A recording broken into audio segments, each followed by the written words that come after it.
All right, we are live. We did uh, it. we did it.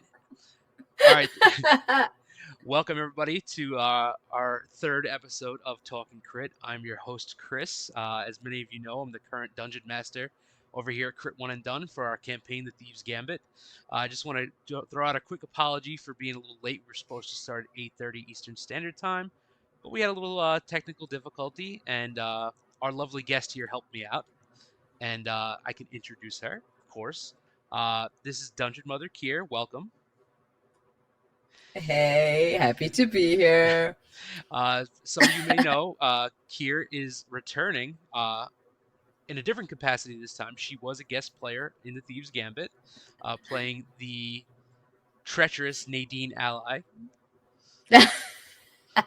who no longer exists, unfortunately. She was brutally murdered by Yes, her superior. brutally terrible. Terrible circumstances. Um, but yes, so welcome, Kir. Uh, Thank you for I having me again. Absolutely, and thank you for helping me figure out all these technical difficulties over here. Your audio expertise came in handy. Um, Woohoo. yes. So basically, just want to run this as like a back and forth. Whatever I ask you, feel free to throw it back at me. And if you have any questions for me, shoot them out there. Want it to be like kind of a free form conversation. So Yeah, for sure. yeah. So let's get started. Um, Before I start asking you questions, though, why don't you let the people know a little bit about yourself, what's your deal, where you come from, all that good Oh, stuff. yeah. What is my deal? I don't know. I wish I knew what my deal was. If not, I wouldn't be sitting around playing games every day. But yes, my name's Kier. But Hi, some Kier. people call me Mother because that's funny, I guess. And or Dungeon Mother Care on social media, which started off as just a platform to like dump all my. I ran a game for my friends. Here's a photo of it, and then I was like, oh, now I'm making videos, and then now I'm, you know, doing things. Oh, look, I'm speaking to you. How wonderful. But what I do is I'm still a game master, although I don't get to do that as much uh, recently because of all these awesome other things that I get to do, cover events or talk to people. So those things are great. So it's a mix between content and playing games. Can't complain too much about that life. Sounds pretty awesome, if you ask me. Yes, hello, Austin. Thank you for joining. Some help you were. No, I'm just kidding. Love you. Mike's supposed to be the audio expert, but he's away on vacation. Bastard. Um, all right, how about our first real question? Ready to put your thinking cap on? No, it's not even 9 o'clock in the morning. The thinking cap was left behind on the pillow. I know, I know. Well, you know what? For those of you who do not know, we're based in the United States. Kier, however, is not. She is from Malaysia, so there is a massive time difference. So while it is 8:49 p.m. here, it is 8:49 a.m. there. So we like to thank you for taking the time out of your morning for us. Um, but yeah, you kind of delved into a little bit of what you like to do and your interest in this world of tabletop gaming and such. But when did you first get started? In the world of D&D and TTRPGs. Right. I was I anticipated this question, of course. Got to go So back to the the funny roots. story, we gotta go back. So I didn't grow up playing the game. A lot of people started playing TTRPGs, when they were teenagers, even younger than that. But for me, it came a lot later in life. And how it happened was such a funny way. I posted on a Facebook, like just a random post being like, I bought Catan. Does anybody want to play Nice. Catan with me? I'm looking for a board game group. And a friend of mine like sent me a message and said, "Hey, so I have a group, but we don't play board games. We do this thing called Dungeons and Dragons." And I was like, "Oh, okay. I've played the D&D board game before, and I've watched some popular television shows that showcase what this game is. Sure." That became a year-long campaign. Nice. So that's about, I want to say, almost 6 years ago now. And during that time, I thought to myself, this is pretty fun. I want to try being a game master. And in the not so nice way, I was like, I think I could do a better job than my dungeon master. Ouch. Throwing Let me shade. try. A little bit of shade. um and so I started doing it, and I just started like loving it more and more. Having dice to collect makes it a lot more fun too. But yeah, that's kind of how the journey started. That's my wife saying hi, Batman. Hello. Talking to from us from upstairs in Crit One HQ. Um, yeah. So I don't know if we've, because obviously we've met before. So this is our second conversation, really. Or maybe third or fourth if you count like all the preliminary, talks we've had before you joined us for our campaign. But Yes. regardless, you know that like we're pretty new to this whole world. We've only been doing it for maybe like a year and a half, I would say. We only started streaming back in I think like February. But before that, Mm. we did one campaign. Where actually no, excuse me, two campaigns. It was our third campaign. Yeah. Um, so Austin was our first DM. Austin had some experience playing with another D&D group, some other friends of his, and then Mike. Actually, no, Mike was the first DM. Sorry, I'm getting mixed up here. Mike was our first DM. Then it was Austin. Now it's me. Uh, but regardless, I didn't grow up in this TTRPG world either. Right. I've always been a big video gamer. I've played some quote unquote advanced board games before, whether it's Catan or I've played some. I'm trying to think of some other ones I've played, but some interesting ones. I used to have a friend that Mm. you had like an insane board game collection, and he would always bust out these weird board games, but it would always be like during parties and be like you can't mix the drinking and advanced rules together. Maybe this is not the right time, so I didn't really get into it too much A back hundred then. percent. But yeah, I tried D&D years ago, and it was like very nonchalant, like, hey, friend of a friend, do you guys want to try it? Like none of us took it seriously. Like we laughed the whole time. I'm not saying it's supposed to be serious every time, but It's D&D. What do you mean you were yeah. laughing? But yeah, How could you? none of us were into it, and like that was that, and that was like 15, 20 years ago. I mean, who knows? It was a long time ago. So now, fast forward to a year and a half ago, now we're super involved in it, and we love it. It's That great. amazing. I love that. Follow-up question to all this, like, do you think there's any specific like influences you had that led you into this world, like whether it's any movies or video games or books or anything like that? Hmm. Interesting.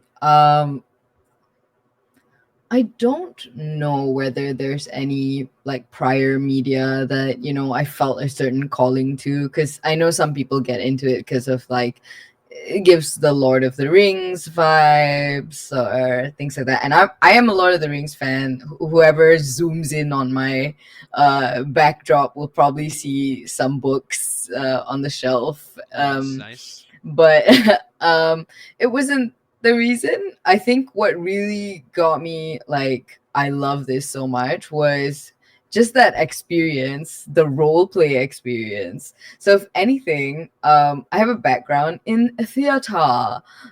What a Nice. pretentious thing to say. But yeah, so that idea of being able to take on a character and go on this journey together. And I've always been a story person over like the stats, but now as I get deeper into it, I'm a stats person, but I write that into the story. Nice, nice. Yeah, I was gonna say that as far as myself, I like didn't grow up with any of this, didn't have any friends that, were in this world, but uh I know it's like a lot of people say this, but Baldur's Gate 3 really got me into this. Mm, All mm-hmm. of us, all four of us, me, Mike, Matt, Austin, we all played Baldur's Gate 3 and we're obsessed with it. And, it was kind of like Mike one day, my next door neighbor, came to me and said, "Hey, do you want to try playing real life Baldur's Gate?" And I was like, "You mean you Real mean life Baldur's Gate. yeah, you mean D&D? Because I know what D&D is, Mike." But yeah, so we delved into it and here we are today. Uh but yeah, I mean, like same thing. I'm massive Lord of the Rings fan, massive just fantasy in general. But I really feel like Baldur's Gate really, lit the fire under our butts to get into this. So Mm. Yes, I'm the reverse. I played Baldur's Gate because of D&D. nice, nice. And I was gonna say, going off on a slight tangent, like just in general, like what are some of your favorite like movies and video games? Oh, movies and video. The list is so long. I know it's kind of a loaded It's question. it's a very loaded question. Um, so growing up, I didn't really play a lot of video games because I didn't have access to a lot of video games. I didn't have a gaming PC or laptop. I had a Game Boy when I was 8, and it broke. So my extent was the old Pokemon games Okay, and and Barbie Game Boy nice, games. awesome. They are challenging, and if anybody questions me on that, yeah. I can't relate to So the Barbie games, but definitely the Pokemon games. I played them. yeah, no, try the Barbie games if you ever get a I do chance. have a daughter, so maybe I will. Those old Game Boy We Barbie we games. were actually playing the Bluey game for Nintendo Switch the other day. So So the funny thing is, instead of video games being something that was a part of my childhood, it was those Barbie dolls and soft animals that my sister and I we would come up with stories for them.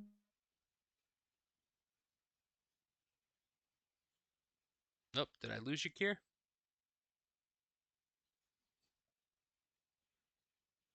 Nope, bear with us, ladies and gents.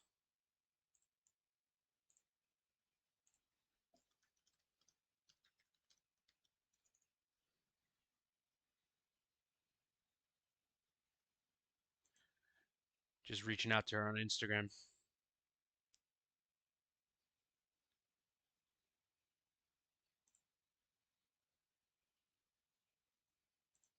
Let's see if I can toss her another invite. Sorry about that, guys. Let's see what happened. She might have lost connection.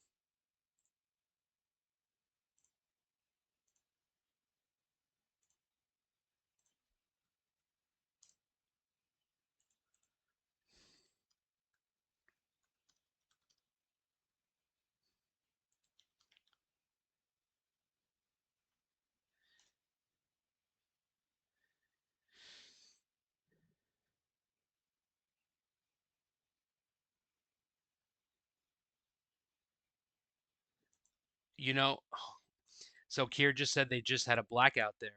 Um, it's funny because when I was watching her camera there, I saw like the lights almost like go out, and I thought it was just like a hiccup at the internet, but they actually had a blackout. So bear with us, guys.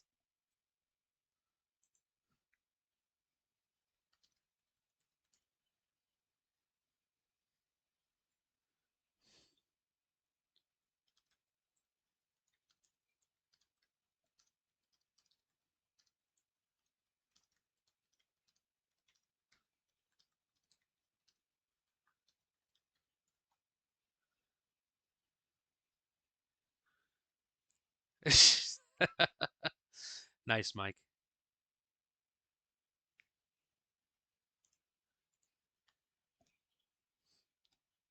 Sorry for all the dead air. I don't know what to talk about. It's just me sitting here right now. All right, she's coming back on. In the meantime, let's get rid of this guy here.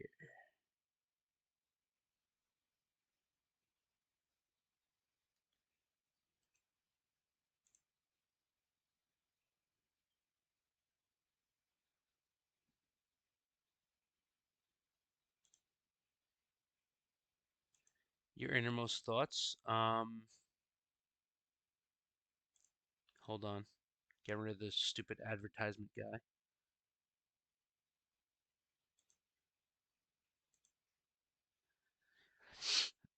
My innermost thoughts, Mike, is that I really hate you that you weren't here to help me troubleshoot all my issues. That the guest had to help me. So thanks so much, Mike. You could probably quip back that I'm just an idiot and I didn't know how to set it up, so it's all good.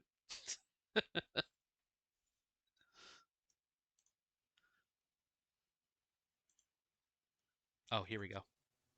Here, can you hear me? Can you see me? Yes, I can Hi, hear you. I can welcome hear you. back. Hi. Oh, geez. I was saying that like literally I saw the lights behind you kind of like go dark and then you cut out, and I thought it was just like maybe like your internet or something, but like I actually witnessed the blackout for a split second. No, can you see? I'm still having a blackout. Oh yeah, your background's not like lit up, but like Yeah. do you have like half power right now or something? No, the entire my entire street has is having a blackout right now. Like the internet's, I mean, everything's dead, so I'm using my phone hotspot. So, Ah, we okay. make do. Today is a day of technical difficulties, I but think I started it, so I just we have bad luck. It's it it's was, yes, so it's transporting first all the we way to had the Malaysia. audio. First, we had the audio issues. Now we're having literal electrical issues, which never happens unless there's a storm, True. which It there isn't. it actually is storming here. There's some thunder and lightning, but it's not that bad. So The energy just came right over to KL the and decided, electric. like, here, goodbye power. But lucky for me, I'm using a laptop, so we are There you go. back. I just needed to turn on the phone internet. So we're I was saying things, and I remember what I was saying because you asked me The about loaded question. the loaded question, and I decided to tell you that I play Barbie dolls and ponies, and I turned them into funny things with my sister. Like, they became superheroes that had a secret clubhouse and a huge, like, twisted plot of someone was the dad and the other one was the adopted son. It was 20,000 movies crammed into a Barbie doll campaign that Nice. I didn't realize I was already playing. So that was the game I grew up with, playing with my dolls. And only later, when I was in my late teens, did I ever touch a video game. So I didn't really have that video game growing up. That's why my hobbies are worse now because I have money. I'm an adult. Yep. Gets all sunk into that, into this world. Yep. I get it. Trust me. I just bought two new. Oh yeah, I didn't tell the guys. I bought two new bottles of paint today. Yay! Yeah. Mike, Gotham Games got in some new. It's funny. Gotham Games as I'm wearing the Batman T-shirt, but that's our local gaming store, Gotham Games. Shout out to them. They got a Shout whole out new. to our local game stores. Yeah, yeah. They got a whole new line of Army Painter paints. So I was a little excited for that. They're actually air brush paints, but apparently you can use them with a regular brush. But I only bought two of them just to try them out, and if they suck, I'm not gonna buy any more. So we'll we'll we'll see what happens. That's just the way it is. Yeah. um. Yeah. Just going back to the question that I was saying, like favorite movies, video games. I know you. We've talked about that you're a pretty big Star Wars fan, and that we share a commonality of a Star Wars tattoo at least. Although Oh yeah, that's right. mine is really shitty. So I have the Boba Fett Mythosaur skull on my shoulder blade. That's mine. Yeah, mine's pretty generic. It's just the Death Star and the I don't even know whether we can see it on the like I get, it's like the Death Star, the Millennium Falcon, just chilling, doing their thing. That's Best of pretty both dope though. worlds, you know? That's cool. That's dope. Um, I want to go on another tangent real quick. If it's cool with you. Go for it. Um, so I'm personally a big proponent of learning about other cultures. I have Uh-huh. to admit I've never met anybody from Malaysia before. So it's a pleasure meeting you. And I'm a big, Yay. big proponent of learning culture through food. So Mm. I have to ask you if I'm ever going to try anything from Malaysian cuisine, what do I have to Oh no. have? Whatever I answer, when my Malaysian people watch this, everybody's gonna argue with me. Everybody's gonna judge me I'm sure that everyone's gonna have different because opinions. let me tell you something. Someone asked me once, what is the one thing that unites or that defines Malaysia in one word? And I said food, Hmm. because we are a country of food. Every culture, every because we're such a mixed country from all the different regions. We have access to so much food. It's hard to pinpoint like a local dish without having like a list of at least 50. But Nice. if it was up to me, we can ask things like, so what's your spice tolerance? My spice tolerance, I have a pretty high spice Yeah. tolerance, to be honest. Ooh, I pretty love, high spice yeah, tolerance. I'm a big hot sauce junkie. I have an entire shelf on my door of the fridge dedicated to hot sauce. Uh, and I mean, I prefer spicy with flavor, not spicy just for spice to kill you and you Of like land you in the course. bathroom for 24 hours. Um, but A uh, 100%. Well, if you come to Malaysia, you have to try our nasi lemak, which in English directly translates to fat rice. okay, like where's Um, this going? but, but it is rice cooked with coconut, and it's usually accompanied with a sambal, which is like a spicy chili paste sauce with onions and sometimes anchovies So and fish. I have to give myself a little credit here and not brag, but I watch a lot of travel shows and I watch a lot of YouTube foodies Yes, vloggers. I don't yes, know if you know who Mark Wiens is. Have you heard of him? yes, I do. So I've seen a lot of his Malaysian videos. So what you're saying, like I know of, I've just never had it before. Yes, So great. I I have don't heard of have to nasi describe lemak. because I've had heard of sambal, but never tried it. I, I was butchering explaining nasi lemak. Guys, I just eat it. Okay? I just eat it. That's the way And it is. see the thing is, just to give you kind of an idea of where I'm from. So I know you know New York in general, right? But I'm from a part of New Yes. York called Long Island, which I don't know if you've heard of. Uh, Yes, I have. but Long Island is not the most culturally diverse part of New York, per se.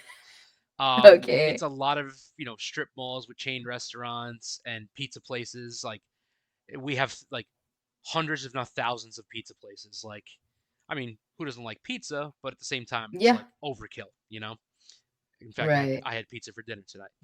But anyways, um, you can't get too many culturally diverse food options near where I Mm, am. But I don't right. know if you've heard of Queens, New York. It's actually the most diverse county in the world. Mm-hmm. So I've gone into Queens and tried many different food items. They have an insane Chinatown in Queens. A lot of people are more familiar with like the Chinatown in Manhattan in New York City, but Flushing, Queens, that's where you have to go. And it's insane. You can get anything there. Super authentic, amazing food. So I'm gonna have to seek out a Malaysian restaurant, and I'm more than likely gonna find it in Queens because I I'm so sure. highly doubt there's a Malaysian restaurant out here on Long Island. But hey, I'm I never sure looked you it up, could. so Right, it's time. I'm pretty sure there was a video that went viral about this nasi lemak shop that opened in New York. So I'm not sure where, because my concept of New York is not New York. based on me actually being there. It's me watching a bunch of television shows. Yeah, yeah. Have you ever been to the States? I've been to California. I think we talked about this Yes, when we I've been first to met. Yes. California, Okay. and I've never been anywhere else. It was the longest flight. Um, a strange culture shock. And then, well, I think that happens to anybody, right? If you have an idea of what a culture or a country is like. But Hmm. for most of us around the world, the biggest media consumption or resource comes from the US. So movies that you grew up with are based in, Chicago or California, LA, all the cop shows, CSI Miami. So I've never been to these places, but I've seen Yeah. them on TV. And then when you go there, you're like, oh, D- this isn't Look at what this. was Look at on this. TV. You mean? My wife actually paying attention and sending a Malaysian restaurant recommendation in the chat. Yay! I Oh yes, I please, know. if you go there, I've heard of beef I rendang. need I've to heard of see it. it. Oh, yes, beef rendang is amazing as well. Like I said, we have so much food. It's it's so difficult to Yeah, these are places pinpoint. in New York City, in Manhattan, Greenwich Village, Little Italy. So those Amazing. are in Manhattan. We got to find one in Queens, babe. Not in Manhattan. Look at Queens. Look at Queens. You mean they're not just like 1 minute away from each other? No. So well, I mean, if you picture Long Island, right? It Hmm. the closest thing I could say it's shaped like is like a fish or a whale. It literally has like a head all the way on the west, and if you go all the way to the east, it has like literally two fins, which is called the North Fork and the South Fork. Um, and the westernmost part of Long Island is Brooklyn. You've heard of Brooklyn before. Hmm. And then I if you have. and I then if you watch TV. there you go. And then if you travel east, you hit Queens, and then you Hmm. hit Nassau County, and then you hit Suffolk County, which is where I'm in. Suffolk County. It's the easternmost county on Long Island. Right. So next to Brooklyn, a little bit west of Brooklyn, is Manhattan, New York City. Um, Relatively close. You know, you could walk across a bridge, you could take a subway or drive through a tunnel to get to it. But I don't know if you've heard about New York traffic. It's not great. It's pretty brutal I've seen, sometimes. again, everything I've seen is just from the movies, but that one is accurate, I guess. The fact Yes, that there's yes. always traffic in New York. In fact, me and my wife came out of New York City last week and got stuck in 90 minutes of standstill, bumper to bumper traffic. So yeah, Yeah, that not I fun. Not fun. you'll feel right at home in KL because our traffic is disgusting. Pretty bad too. Okay, fair enough. It's pretty bad. It's Fair pretty enough. bad. Um, yeah, she's sending all these restaurants. I'm gonna have to check some of these out. I love that. Now And the I have last a reference. one is in Flushing, which is where the big Chinatown is. So, um, and going back to travel, yeah, I've never been anywhere in Asia before. In fact, I'm not very well traveled. I would love to be more traveled. Um, I've only been to Canada, the Dominican Republic, and St. Lucia, where we went on our honeymoon. Those are the Hmm. only like three other countries I've ever been to. So, and I've been to a whole bunch of areas in the United States, but not anywhere overseas. So I got a lot of places on the list. I mean, the US is huge, right? From It one end to is the other, it pretty big. feels like you're going to a different country. So, you Yeah, know, and you'd be surprised how different the people can be too. I'm sure. I'm sure. You live in the same I country didn't and it's get like an alien landscape in some places. like, whoa, where am I? Yeah. I Even feel you even there. traveling from where I'm in New York to going north of the city, north of Manhattan, Mm. it's like literally like farmland. And like And that's that's the crazy. majority of New York State is like woods and farmland. And when people think of New York, like you think of the city, but no, our Hmm. state is pretty huge and it's not just urban. So, Well, um, that's something I did not know. you learn something new every time. I learned The little something. rainbow, the more you Yeah, the more you know. know. All right, let's get back to TTRPG Yeah. stuff. Yes, let's. I love going on tangents though. It's cool to No, learn all same. these things. It's exactly. It's terrible though because I am a tangent, you know. I just like we'll go deeper in the hole and the next thing will be like, so what were we talking about again? Yeah, yeah. Um, did you say that you started with D&D as your first TTRPG or Yes. okay. So I started with D&D the 5th edition. Okay. That was my first introduction to the game or Yeah. TTRPGs in general. Yeah. Yeah, same with me. I know there's so many out there. I briefly tried to get into like a Star Wars role-playing game, but like Mm. I just looked into it, but like I didn't have anybody to play it with, so I was like, all right, well, this isn't gonna really work, you know. Um, but yeah, so far D&D, and there's so many out there that like look really cool, Mm. but it's just more Mm-hmm. of like a time constraint issue for all of us here at Kurt One and Done. Like I've mentioned to the guys, like, hey, like, do you want to try this out or try that out? And it's just we barely have time for D&D, let alone all these other games. So, and I get it. Yeah, Trust yeah, me. I feel that. But I feel that. it's awesome. At least we can dedicate ourselves to this, and we're having a blast with it. So, um, but right now in Dungeon Mother Kir's world, can you let us know about any like current projects or games that you're playing or running? Yes, I can. So, I actually had this conversation with a couple of other friends from the United States of America. And I was telling them how over here in the Southeast Asian region, at least, we don't get access to a lot of stuff easily. So, for example, the D&D 2024 player handbook. I know it's a small thing, but it came so much later than it did when it was released. So, we're watching on YouTube or on your socials that everybody's getting it, and we're just like, is it my turn? Yeah. Okay. Is it coming? And when it finally did arrive, and mind you, I was stalking every platform to get it when it came here. We didn't even get a chance to get the alternate cover because it never reached our shores. So that's something that is just like a small statement on how late everything comes for us, or sometimes not at all. I want to try Daggerheart, but it's not available at my local game store yet.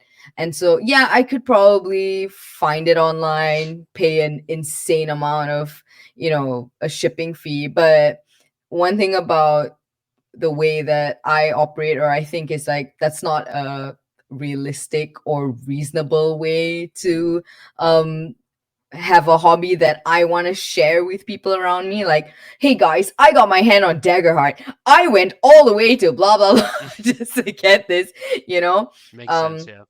so because we don't get a lot of access to things, that's where people will start making their own things.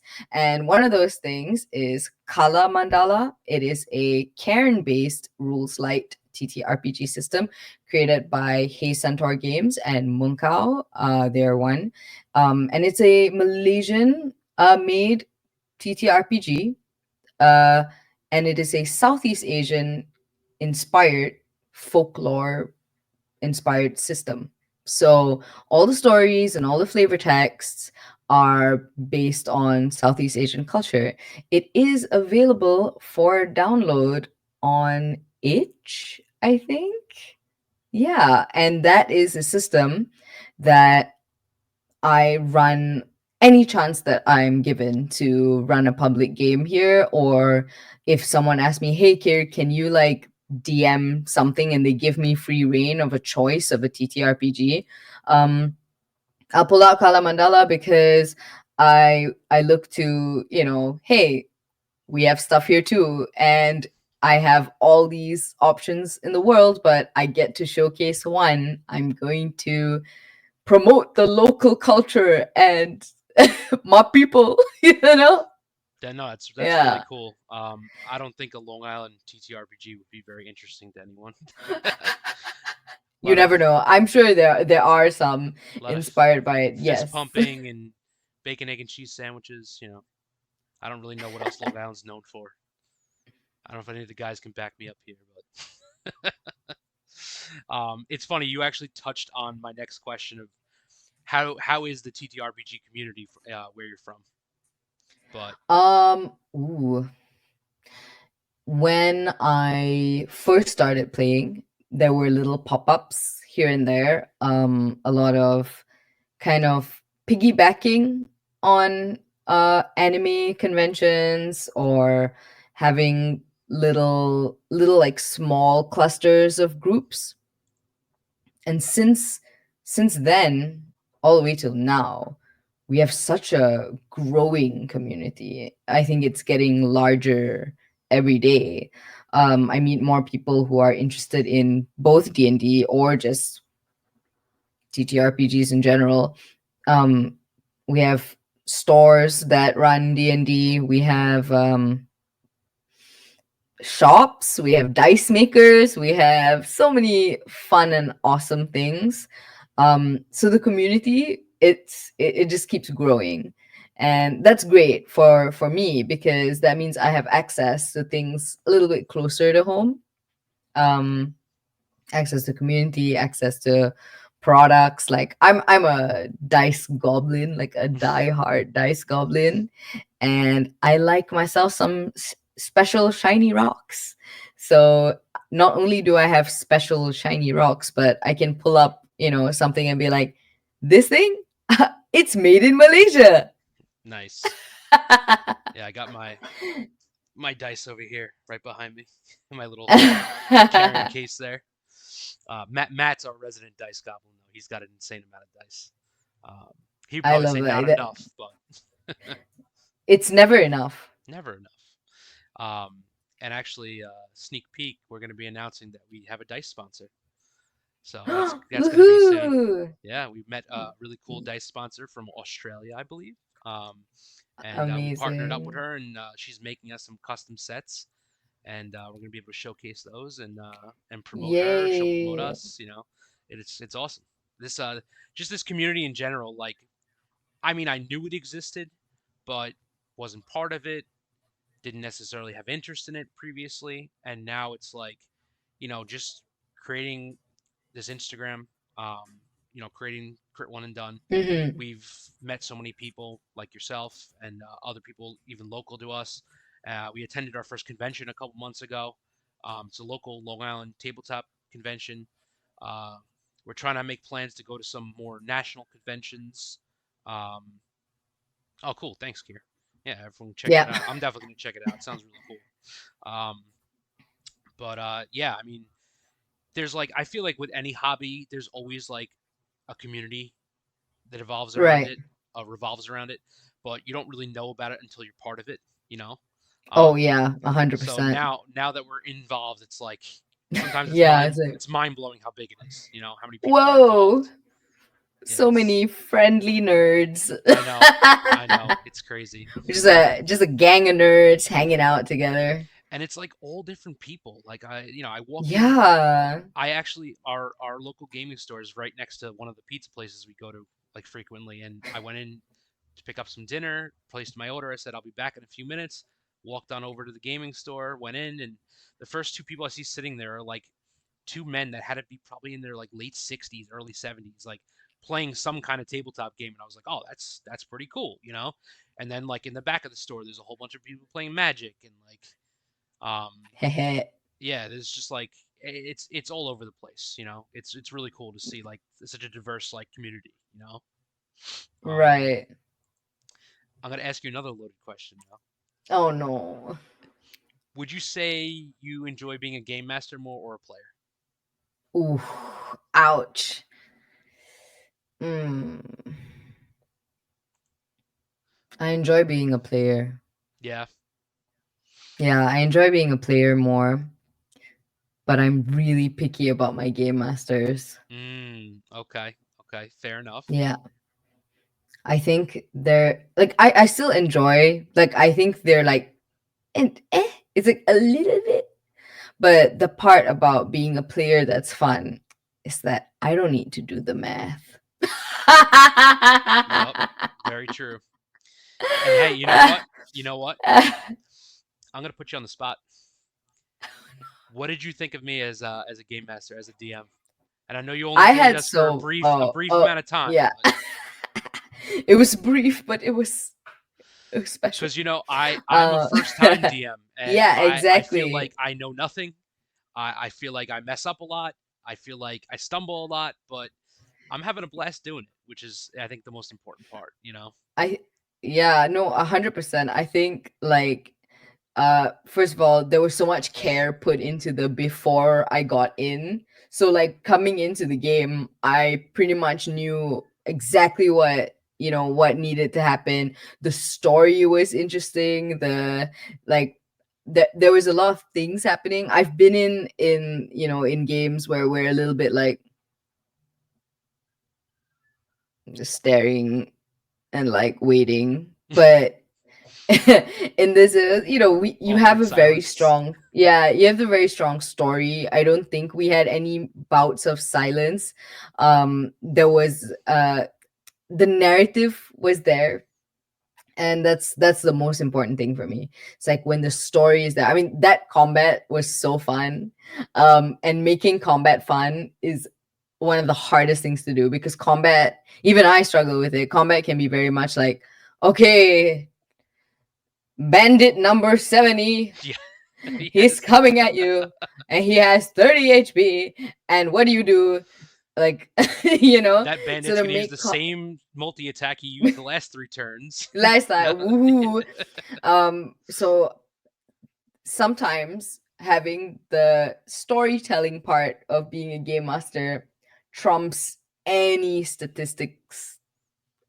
Like, that's just it. That's Yeah. just the way I see it, I, right? I, I If think it's fun, you I was gonna know. say I think to self critique myself, my two main things that I still struggle with, and like I know I'll continue to struggle with, are like length of combat, because I feel like some of the Mm, combat encounters are like they take a while, and like right, I don't right. know I don't know how to tweak it, because maybe I made the mistake of starting the campaign with the characters at level 10, because now that they're level, I think the guys are like 14 or 15, they're like Mm, very, very powerful.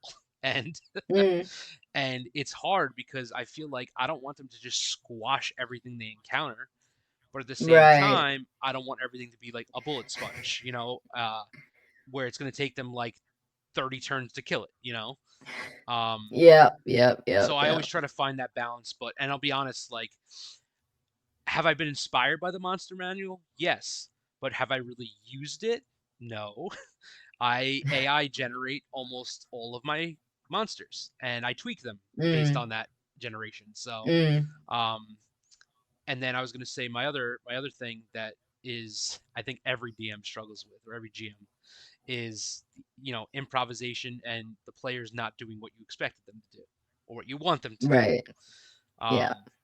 Sometimes no matter how much I push, these guys just do what they want to do, and it's in Yeah. my head it could be awkward because it's like you know they're missing out on like all this really cool Mm-hmm. stuff that I wrote or like had That you planned. prepared. Yeah, Yeah. and it's like I've seen like the memes where like Matt Mercer from Critical Role throwing like the papers behind him, like that, like he had all this Forget stuff about prepared. all that. Yeah. Yeah, yeah. But I feel No, like I that's just totally feel you. part of the game, though. It's just part of the It game, and I is. feel It's the fun part of the game. So like nowadays when I write stuff, I think of like the universe rather than just the story itself. And I found this this fun, and then that's how I kind of rediscovered the joy of being a game master.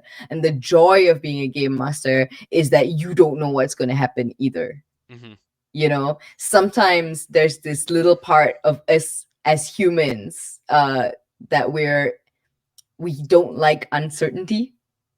We want to know. It's the kind of people that Google what happens in the movie before they go in, just because it gets a little tense, or you just can't anticipate it. Um, and then there's the unknown, which almost every D&D game is, or any TTRPG game, because you bring together a group of people. Sometimes they know each other, sometimes they don't. They could have had the worst day of their lives that day, or they could be having the best day. They could have had a breakup, they could have had an argument with someone, they could have just got paid, and all these external factors impact the person, right? And then that person will channel it some way through those characters, and then those characters will do things that you will never be able to think they would do. uh you know so like I'm running a Curse of Strahd campaign with my friends, and they do things. This is the third time I'm running Curse of Strahd, by the way. Clearly my one of my favorites.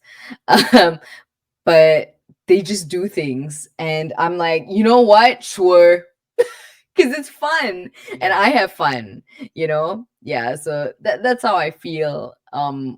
Changes your perspective when you go from like, I'm running a game, to like, I'm running a world, and Mm-hmm. you're just the moderator of the world. Oh my gosh, did you see that? You have light. I have life. Wow, just when I talk about all the, It was a the very touching. Kir was such an inspiring moment. You, I'm definitely putting that as a reel like up on Twitch and YouTube. Let's go. Oh, I was like, I'm Good timing. literally, because Malaysian weather is so hot. I'm sitting in this room, no fan, nothing. And I was like, I was gonna say, crap, I there's like no AC or am anything, right? going to die. But just someone heard me, and was like, wow, this is Prayers have been answered. such an inspiring speech about tabletop role playing games. Let me turn the lights back on. That's so funny. Oh Oh my gosh, god. that is so funny. But yeah, I think that in short, where we tangent off of was that I think you did a really great job. Thank you. Because the Thank you. narrative was good. I didn't feel combat was long at all, but also because the story was important. Like, Mm-hmm. yeah, there was combat, but I had other goals, Mm-hmm. and that's what makes combat not combat. It's having goals and like things to do. Yeah. And but sometimes my players are like, I just want to beat up this guy. I'm like, go ahead, Go ahead. you do you. You had a rough day, you need to beat it out. Yeah. Go and beat up that guy. I was gonna say I feel like over time, like I went from like being this huge nerd and like really like writing for my sessions, Mm, like literally sitting mm, there and writing like pages and pages, to like now it's mhm. more like outline style the way I write. It's like Right. some key points, or like I'll go like the plot lines and like some like little bullet points on the plot lines, but then like I leave it open because I don't know how they want to tackle that plot line. Um, Mm. and we had to adapt to two people not being able to play recently, where Austin was on Oh, vacation and Mike was on vacation. So we did sessions without them, and we right. came up with cool ideas of why their characters are not going to be in those sessions. Or actually, last session, Austin temporarily took control of Dangar, and we had the boss that we were in the middle of fighting from the previous session cast Mhm. imprisonment on him, and Dangar is currently imprisoned inside of a gemstone. So, um, So interesting, ways of just working around some real life Yeah, of difficulties. course. Yeah, that's what's the fun part, you know. That's the good stuff. Definitely, definitely. Um, I was gonna my next question I was gonna ask, whether it's D&D or any TTRPG, what would you say some of your favorite like character archetypes to play are? Oh, to play Yeah, or to play as. uh, play? Are you the spellcaster? Are you the fighter? Are you the rogue? Like, what do you enjoy the most? Oh, so for the longest time, I refused to play anything else other than a bard. Mm, Like okay. for the longest time, it was just bard all the way. And I think at some point, never even multi-classing, just being a bard. So being the face is always fun, and being that like I enjoy I enjoyed, I still do, writing very flamboyant, musically inclined characters.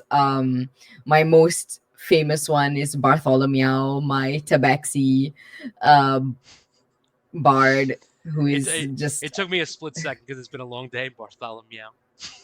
yeah, yeah, it's Nice. so lame. There's probably a I thousand think people that's who I think that's have awesome. that.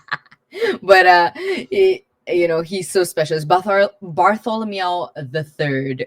Mm. Um, and yeah, so bards were my thing. I have so many bards. I think I even played like a bard in our game. Wasn't I like a multi-class rogue bard? I Yes, think. you were. Yeah, Mm-hmm.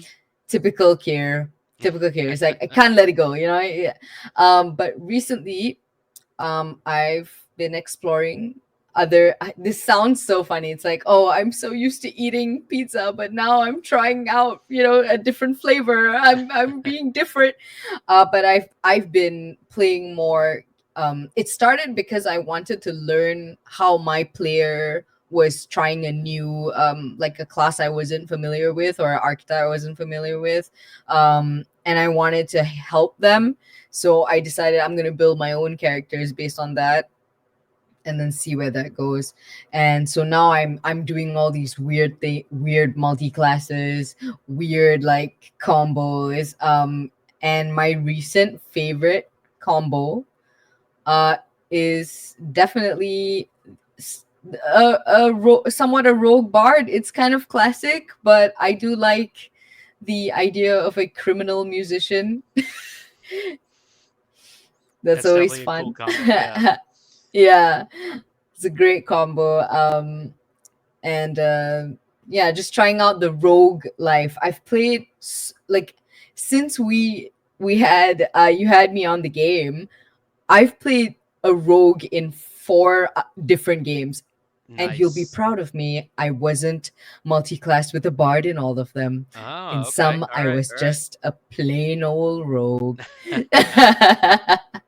That's awesome. I was gonna say when I first started playing like video game RPGs like years ago, I was like always like the basic fighter. Just swing a Mm, sword, throw up a shield, bash things. I didn't like the complexity of like a spellcaster or like anything more than that. But like the more and more I've gotten into like this world and like RPGs, like I like the more complex classes and I like mm. all the different spells. And it's funny because like I feel like as the DM I probably should know my players' characters a little bit better, but it is what it is. And It is what it is.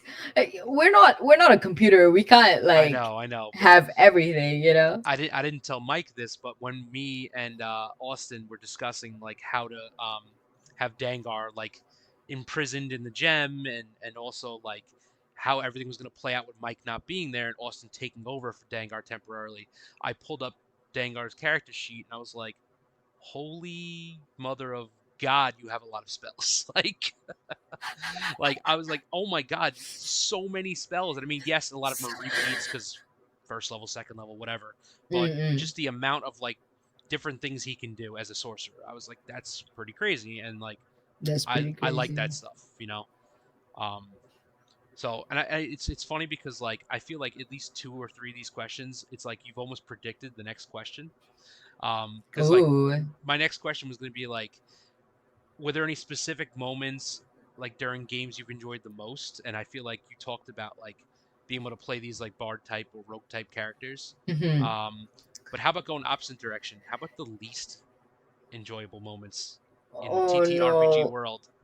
Oh no. Oh no. Oh no. No. No. And you You know don't have to what? go into the gory details, but maybe just an No. overview. No. An overview. So there's You don't have to tell there's us you punched two. somebody at the table or anything. I I haven't yet. I haven't yet. Okay. um. No, I think like I guess this is where the topic gets serious. But I think being a woman running tabletop role playing games, the the gameplay is never bad. Like whenever I play in games, it's never perfect. Sometimes it's not my style, but I'm never gonna chalk it up to being like that is the worst game or like this was a horrible time, because I always find my way of having fun, whether it's with my own character talking to myself, or to meeting a new friend that I just gel with. That is the fun to me. So I'm blessed I've not had a bad game experience, but I have had very bad game master experiences, me Mm, being the GM, sitting on a table and dealing with people. um it's things from like people feeling like the worst one so far that I can think of right now. So it's maybe not the worst one. One of the bad ones is, I'm just running my game and then someone comes up to my table and totally in the middle of the game and it's like, this rule is wrong. were they a player in your game? No, No, they just like overheard no, you, I guess. Really?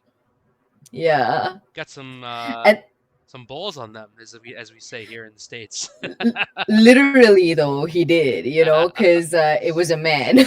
Okay. And I find this to be a common issue, especially from my own personal experience. Almost every event that I go for, this kind of little thing comes in one way or another. um Sometimes it's with good intentions, but it ends up being not the most fun to be corrected in the middle of your game. Even if I was wrong, I wasn't, by the way. But even if I was wrong, I don't mind like hearing feedback later, Hmm. right? So safety issues, or just kind of like getting people just coming up to you and saying things, or correcting you and stuff like that. That's not great. But I find my way around it. I think you get used to it after a while, which is not okay. This It shouldn't be normal. If you are correcting people, please don't do that in like a weird way. Be nice You can about it. always ask, yeah, be nice about it. Like come up to someone, be like, hey, after the game, hey, I noticed that you did this. I think that's wrong. But or do you mind if I share? Like invite yourself into the Hmm. conversation. Don't just be like, you you did it wrong. And what if I go, so what? It's a Yeah. game, guys. Like I I'm made I'm that rule just like up. hearing that story. I'm just picturing like the stereotypical like nerd guy like walking up like, that rule is wrong. Like, was that pretty much how It it went? feels like that. It feels like that sometimes, and sometimes it's players on my table, not like fully respecting me Hmm. because I'm a woman. There's so many like little things that come, I get people be like, "Oh, you're the game master." I'm like, nowadays they can't really do that because like, no, Dungeon Mother Kir comes up being like, ugh.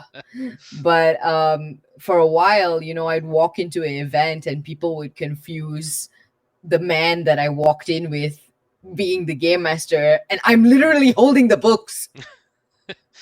No, you're just you're the pack mule carrying everything in. Yeah, I should have thrown it at them, being like, Woo!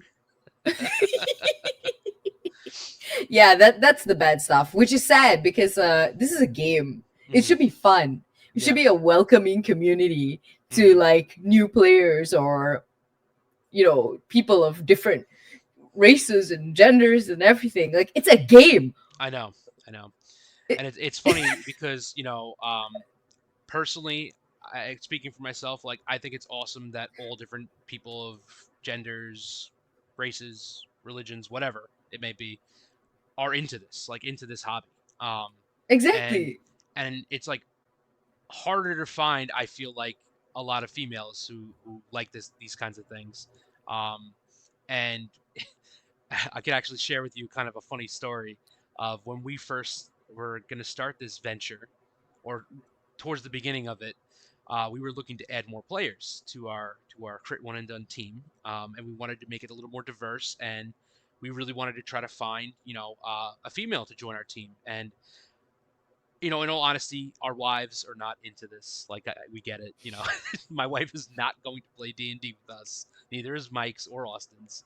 I mean, they've actually joked and or kind of serious that they would like come on as a guest, which hey, that would be fun for like one session. But like, we're talking about like a committed player, like to be with us for the Mm, long haul. mm, Um, and we found one.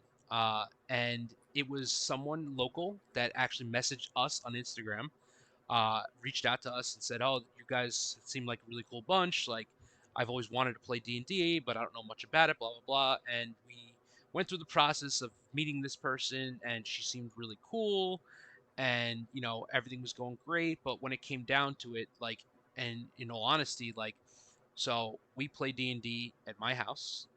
And mm, this is my space where I have a family. I raise my family, mm-hmm. and uh, you know, my wife wasn't too keen on having a stranger just enter our house, and I No, that's understood fair. that.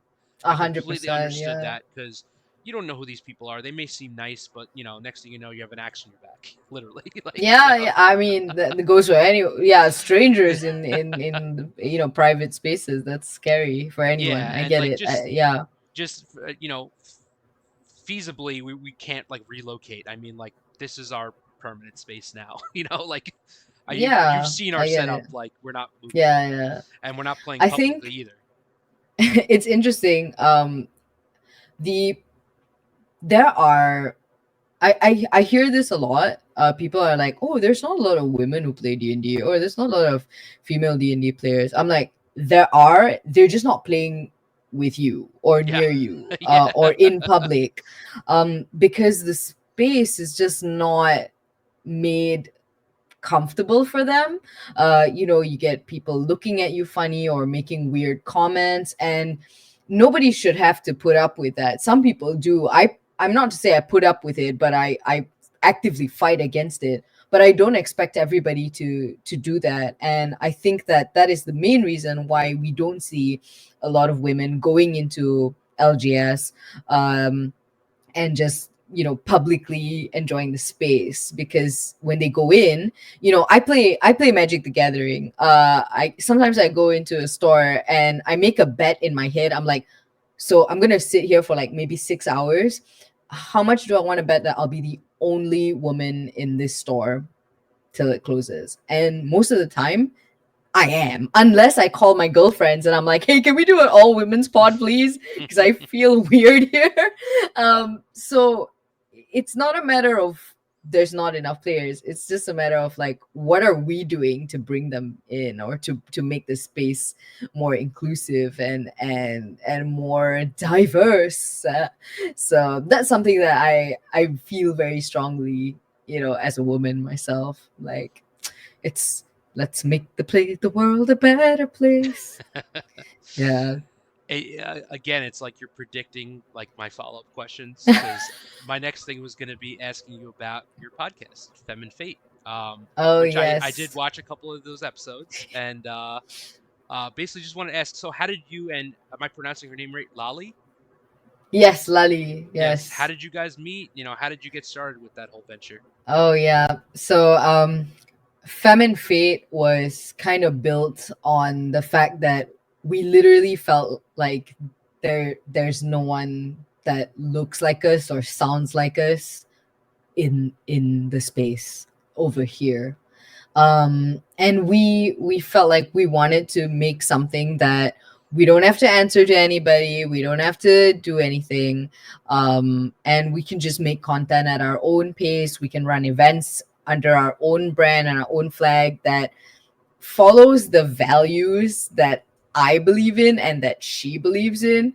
Um, that's how we bonded. So Lali is a I met Lali, and we bonded over, just two brown women being in the same room, and we're like, hey, eh, are you playing Like games? a Spider-Man meme. Like, Yeah, yeah. um and of course I had to, I'm like, I don't get to see, someone like me in a space like this. And then she tells me, I've just bought Call of Cthulhu and I'm gonna run it, I'm gonna be a Call of Cthulhu game master. And I was like, that's amazing. So I'm the D&D and she's the COC in our group. And but what we really bonded with was not the game itself, but it's the feelings around it. Like, why aren't there more women? Why is this the way? Why is this being run like that? Why aren't people having the same values, that we feel make sense? And so that's where Femme and Fate came about. And then we were like, what are we? What are we? Are we a like service? Are we a two game masters that you can hire? We're more like a community. So we participate or co-organize events, and we do digital content, which is slow because it's literally just me and Lali. It's just the two of us who have full-time jobs and who do have a billion and one things to do. So, we try and find our time. We have two more podcast episodes, which I am slowly editing and hopefully will be out that was going to be another one of my sometime. questions. When are we going to see more? Because I really did enjoy So, the two yes. episodes you guys had out. Yeah. And the great thing about it is that we get to be raw and just like say what we want to say, and be who we want to be. And my main goal is that if people can see someone that looks like me and someone that looks like Lali sitting there talking about games, talking about TTRPGs. You want to call like MTG nerdy, D&D nerdy, TTRPGs are like getting to the extreme nerdy, like the community's not that big. It's getting big, but it's small.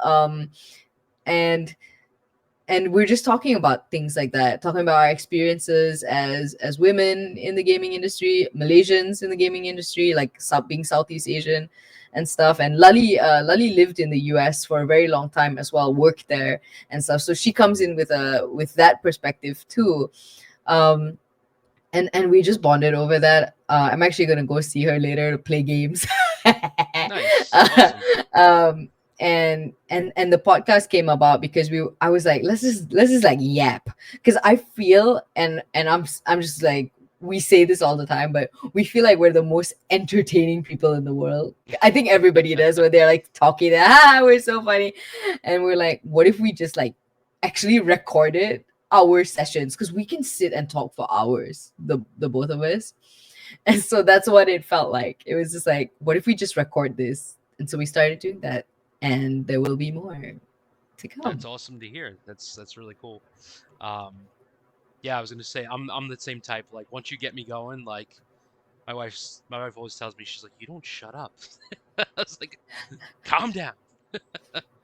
And then it's funny how you mentioned like the whole like nerdy aspect of this hobby. So it's just like the funny things that come with it. Like my wife saying, you're literally turning our basement into an actual dungeon. Like we went from having my daughter's playroom in this room to now this is daddy's playroom with his friends, and it's for the grown-ups now, not with all the Barbie dolls and play kitchen and toys. Now it's a whole bunch of tech equipment and dice and miniatures.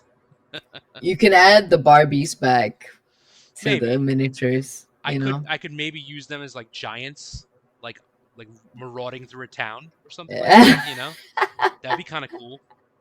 You never know. I mean, it's D&D. A Anything could hundred percent. happen. I think it was Ginny D who did a series about Barbies as D&D characters. It's That's a great awesome. watch. Barbie the Barbarian. I'll have to check that out. That sounds awesome. Yes, 100%. Like, it's funny because a lot of people, have an idea and an expectation of what this game looks like, or what this hobby looks like, or what it should be. And I am here to say it is not, it is whatever you want it to be. If you want Yes. it to be the most murder hobo doomsday blood and gore game, and everybody on that table wants that, do it.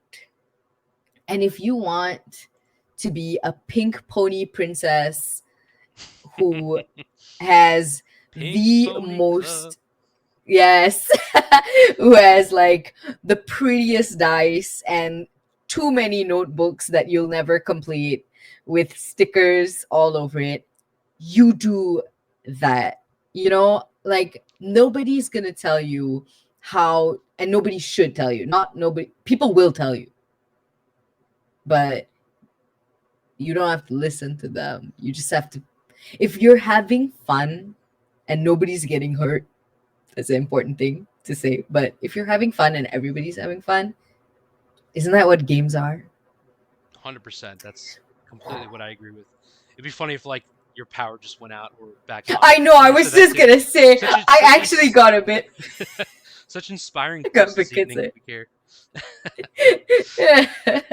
Yeah, I was gonna say like I feel like a lot of people's perception of like D&D or like this hobby is Mm, like extreme nerdiness and like losers, and they don't have any friends except yeah, for the people they play with. Like no, like yeah, I have my friends here at Crit One and Done, and we're all into this, and I have a whole bunch of other friends that have zero interest in this, um, but that they support me. In fact, my yeah. friend, my friend Mark, is the one who does our little AI narrations in the beginning of every episode, and he doesn't play D&D, but he's helping us out, which is awesome. Um, and I feel like my perception of this a long time ago was like these fat, losery nerd guys in like a dark, damp basement, like poring over Yeah, books and like talking like this and rolling their d20s and but you know what, like yeah, I'm sure there are players that are like that and are extremely by the books and very serious about the whole game, but hmm, you know as long as you're having fun. And I mean, we don't take it super seriously, we joke all the time, we come up with hmm, crazy silly things that happen during our games, like, and yeah, we have a blast doing it. So I really feel like yeah. Like, you do you, yeah, and I also like, feel like people shouldn't be intimidated by it either. I feel like it can be a little overwhelming to get into stuff like this, or like a little bit of a learning curve, but mm, I feel like once you're in, like it's so much fun, and there's a so much hundred variety. percent. All it takes is the right place, the right game master, the right people, um, and everybody coming in with the intention of playing a game and having fun. You Yeah, know, absolutely. That's all you need. That's really all you need. You don't even need dice. You can just use your phone, and Google will roll for you nowadays. Yeah, yeah, exactly. Or if you use D&D Beyond, it has the built-in dice. So Yeah. So, this game started with pen and paper. yeah, So we anything's possible. when I was quick question, did you when you first started playing, did you play like pen and paper Yes, I play pen and paper or with okay, hand-drawn maps. So nice. that was my intro, right? Paper. And Mhm. when I learned about D&D Beyond and stuff, I was like, oh, when COVID happened, when the Mhm. dreaded COVID-19 lockdown was happening and everybody was stuck at What's that? home, No, I'm just kidding. uh, yeah, that happened. You remember that Mhm. trauma, everybody. The And then I blackout. was like, I still want to, yeah. No, oh no, please, not again. Um, but I was just thinking about like how I had to learn how to go online because Mhm. I didn't play the game online. So I had to figure out, and I still don't like playing online as much. I'm a very much in-person GM. That being said, I've been doing a lot of online games recently because I want to learn. Hmm. I'm not someone that's like, ew, that makes me uncomfortable. I don't want to do it. I'm like, I'm gonna take any opportunity to like play with other people from other countries or through whatever platform they're using. Like some people use Roll20, some people use D&D Beyond, some people use Owlbear Rodeo. There's all sorts of software nowadays, and I just want to learn it because online is a learning curve for me. Like I still, even while we were playing, I only recently learned how to roll on D&D Beyond. Like when we were playing, I was like, I'm just gonna have my dice here, but I'm not gonna admit that I have no idea how this works. Yeah, I have a yeah, subscription and I don't know how this works. But yeah, now you just got to do it because I don't do it enough. But yeah. it I I see the appeal. I like the fact that everything's in one place. But man, there's just something so special about paper and pens. Yeah. I could see that. I've never personally done it, but I feel like it's like so classic, you know? That's the It classic is, yeah. D&D. Yeah, And but I don't judge anybody who uses uses like the PC and stuff because like don't as a judge us. player sometimes I'm on paper and sometimes with big campaigns which I'm playing in a Waterdeep campaign, I use Notion to like document all the threads and everything. There's like a Nice. huge Notion like detailed thing. It's whatever. Like you don't Hmm. do you boo boo. That's how I say you do you. I like that. You do you, boo boo. I, Yeah. I was gonna say like it's funny when I hear all these campaigns being mentioned. Like we haven't done a pre-established campaign yet. We've all of our stuff's been homebrew, which has been awesome. But like Mm, I would like to eventually run like a pre-established one just to see what it's like, and because I know that even though it's pre-written, like it's up to the players how everything's gonna go. So it's not gonna be yeah. page by page. This is what happens. This is what you have to do. Like, but it's just the Yep. setting and the monsters and the loot and whatnot. Like, is all Hmm. set up for you. But yeah, I think it would be cool to run something like that. But It would be. I mean, I have quite the collection. Um, but I like the slightly more fun ones. Not saying the others aren't fun, but I like the ones that are a little bit different. So of course, Curse of Strahd is different, and Wild Beyond the Witchlight is pretty different. And there's also the one with like the space one, which I'm forgetting now. I know what you're talking about, but I forget the name also. Spelljammer or I something, a right? Spelljammer. Yeah, Yeah. Spelljammer. Hmm. Yeah, yeah. Like it's right behind me. But yeah, Spelljammer, which I've bought but I haven't fully read yet. It's such a fun, like unique system and thing. But Hmm. the reason why a lot of people jump to Curse of Strahd, I think primarily because of gothic horror and Hmm. vampires. Yeah. But also it's a little less like lore heavy, or not lore but math heavy because Spelljammers has a lot of mechanics in it. The Fey realms have a little bit of like mechanical elements to it, whereas Barovia is kind of like, or Ravenloft is kind of like just there. Hmm. So it's easy to like jump into, or you could just pick any one of the other like 20,000 campaigns. I Nice. bought Yeah. this book called Tales of the Yawning Portal. I've heard of that one. Um, yeah, it's just a collection of like shorter games. So those are fun to run. Sunless Citadel is a classic dungeon crawl. So yeah, you should try one, at least one. Yeah, and that's another thing. I know Mike and Austin participated in a remote one-shot campaign with our friend Judah at One Shot Mm, D&D.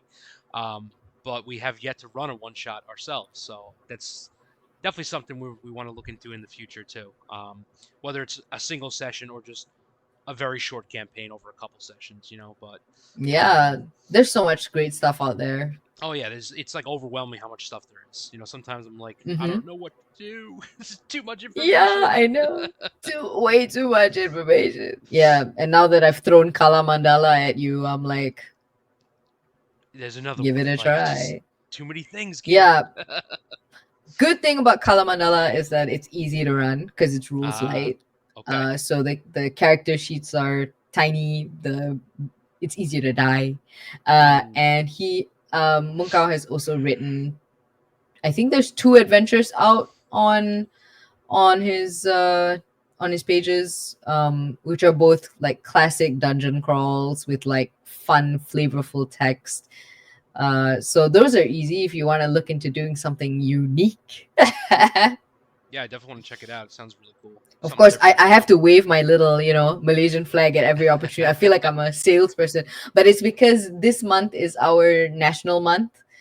We will be celebrating our Independence Day here in Oh, Malaysia awesome. very soon, and then Malaysia Day is next month. So it's a month Nice. full of pride, of country pride. Yeah, that's awesome. Um, I'm gonna wrap it up. I have one more question for you. Um, Okie dokie. I'm falling asleep here. I'm so tired. Oh no, have I bored It's been you? no, No. no. It's been a long day. Remember, it's Yes, 10 I p.m. see. here and it's 10 a.m. by you. So Yeah, my day is just like the sun's just out. I'm like, what do you mean you're tired? I'm also not a night owl like I used to be. Like working full time and having a child. Like I'm usually in bed by now. I'm such an old man. It's Um, okay. my final question to you, uh, as a fellow content creator, well, you said you've started your whole TTRPG journey like 6 years ago. When did you start your like online presence? Your content Mm. creation on. Did you start on Instagram or? Yes, it Okay. started on Instagram in May 2024 Oh, or okay. March So 2024. Yeah. fairly new as well. Not Okay. not long, not long. Mm-hmm. And it has been such an amazing journey since then. I never expected, like, because of that, we're having this conversation. How cool is that? You Yeah, know what I it's mean? awesome linking up with all these different It's people. amazing to have these opportunities that just came out of me literally looking for a place to dump all my pictures and stuff. Yeah, so that's how it got started. And this is where we are.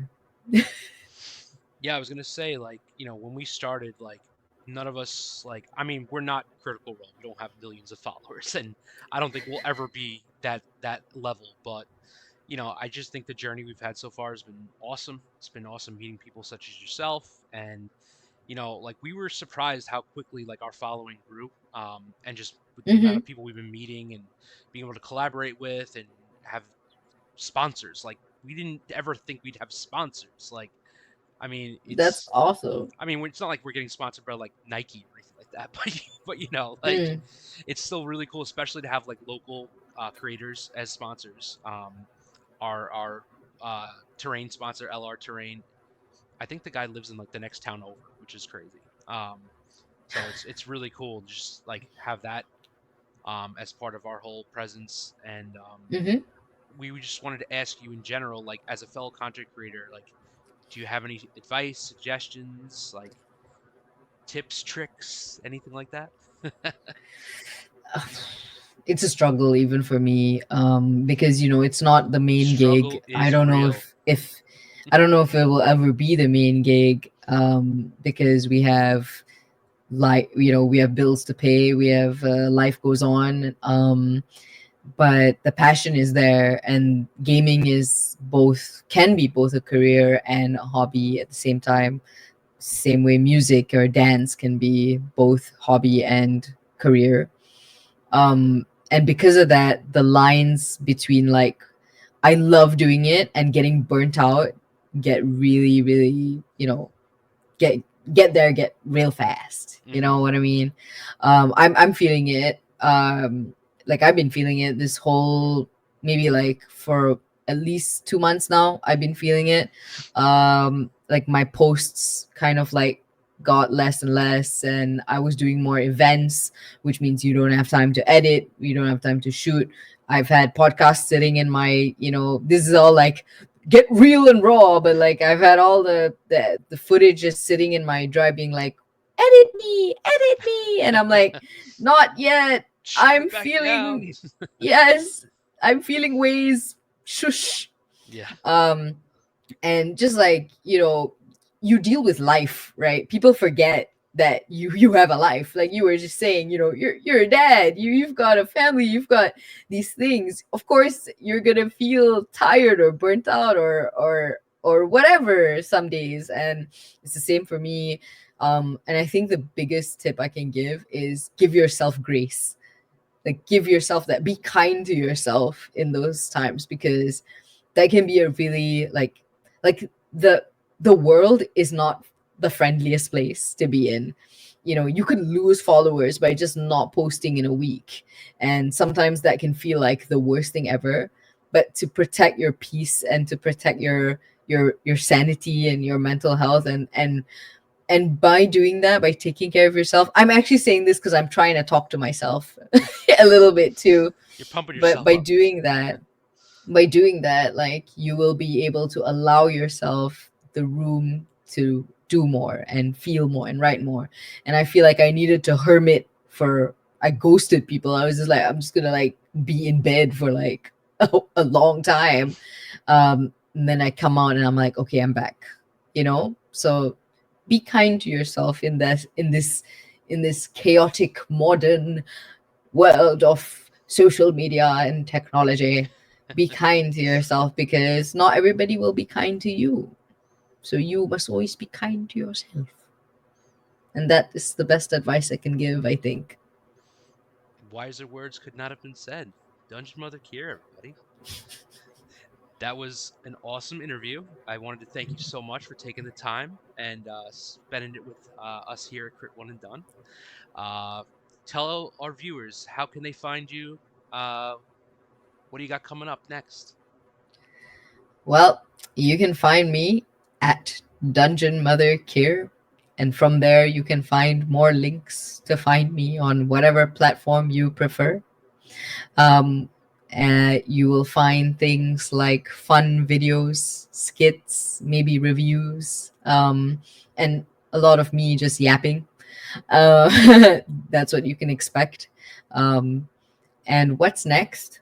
Well, I'll be attending some very interesting and fun conventions in the next couple of weeks. My birthday is coming up, so I will be doing Ooh, happy some birthday. fun. Oh, thank you, thank you. I'll be doing some fun things during that time, so it'll be nice to have you there and you can celebrate with me. Um, but other than that, it's just Dungeon Mother Kir doing Dungeon Mother Kir things. Well said. Well said. Thank you again for joining us. And everybody, you can catch this on Twitch and it'll be uploaded to YouTube.